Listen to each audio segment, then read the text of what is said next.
Alright, so what I decided to do is I'm just going to take the liberty of just showing you exactly how to do it through a screen recording. It's actually really simple, and the main thing, one of your questions you were asking that it's kind of different from one of the other videos, what we ended up doing with version 1.6.1, the most recent version of Color Finale, Standard, and Pro, we gave it a slight facelift and everything. So it's going to look a little bit different from our previous versions, and so that's why the layout's just a little bit different.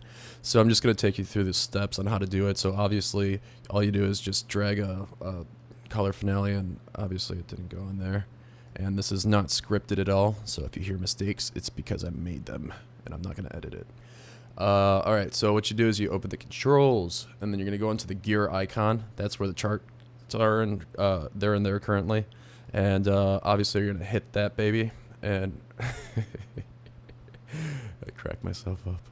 Alright, and let's see, you're going to go here. So you always go yellow to green. And let's see, I'm going to actually zoom in on this. Yeah, alright. Because sometimes, and the other thing that I noticed is your shot is kind of blurry. You always want to make sure that your shots are as crisp and sharp as possible, and you sometimes do want to zoom in there, because if you notice, like it was somewhere right around there, that's going to give you problems. So you want to kind of like zoom in on there, and then after you're done lining up everything, you're going to want to unzoom it, obviously, so you don't have it too zoomed in while you're editing or whatever. And all you do now is you hit match. And that totally got all screwed up. And you want to know why they got screwed up? It's because it's completely blurry. And so, like, if you end up, even if I try to line this up a little bit better, it's not going to do anything. I can see there's a bit of noise too there. That shouldn't be a huge problem.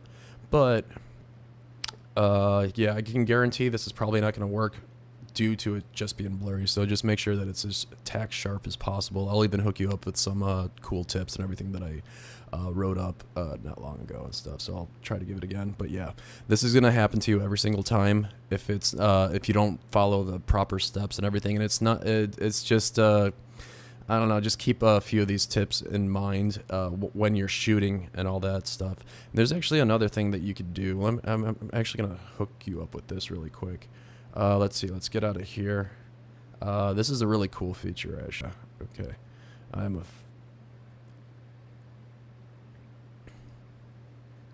Alright, so another thing you could do is, since you have the color pickers now, you could actually highlight, let's say, just the white chips. In theory, this should work. Yep, there you go. So there you go, you got a white balance really quick. That's honestly the easiest way of doing it. Let's say if you did actually have, I mean, since it's blurry right now, that was going to be my next go-to solution, which is just using the color picker. And if you want to get even a little bit crazier, you don't have to do this, but some people do. I don't know. Let's see what happens like when you try to white balance the blacks, actually, which is a completely normal thing to do. All right, let's try the grays. Let's check where we are in the exposure. Alright, let's see, I'm going to pull that up just a little bit. And midtones clearly need to come up.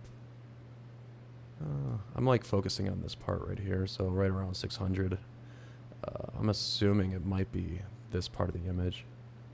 So I'm going to bring that up just a little bit higher. I'm going to bring the highs down. I don't like the highs being there. I don't honestly see any super bright white lights.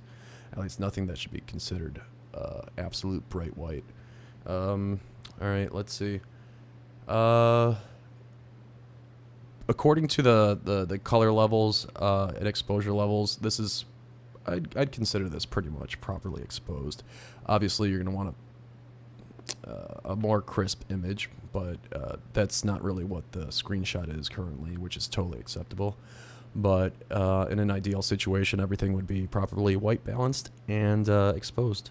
And so if you have any questions, just let me know. I hope you enjoyed this totally unscripted video that I submitted just for you. All right, take care, buddy.